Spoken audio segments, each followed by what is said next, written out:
آج ہم قرآن مجید سے یہ پوچھیں گے کہ قرآن مجید فرقان حمید ہمیں یہ تو بتا کہ بشر کس کس کو کہاں کہاں کہا گیا ہے اور کس کس نے کہا ہے۔ اللہ تعالیٰ نے قرآن مجید فرقان حمید میں 37 مرتبہ لفظ بشر کا استعمال کیا ہے، 37 مرتبہ۔ کہاں کہاں کیا گیا ہے؟ 23 صورتیں ہیں جن میں کہیں 1 مرتبہ، کہیں 2 مرتبہ، کہیں 3 مرتبہ، کہیں 4 مرتبہ۔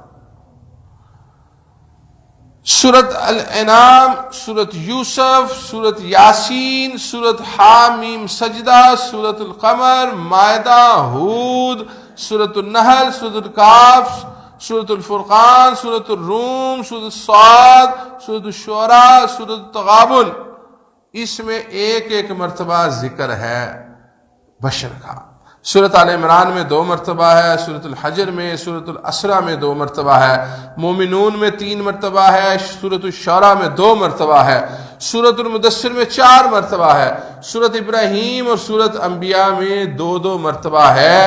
23 صورتوں میں اللہ تبارک و تعالی نے 37 مرتبہ لفظ بشر استعمال کیا ہے۔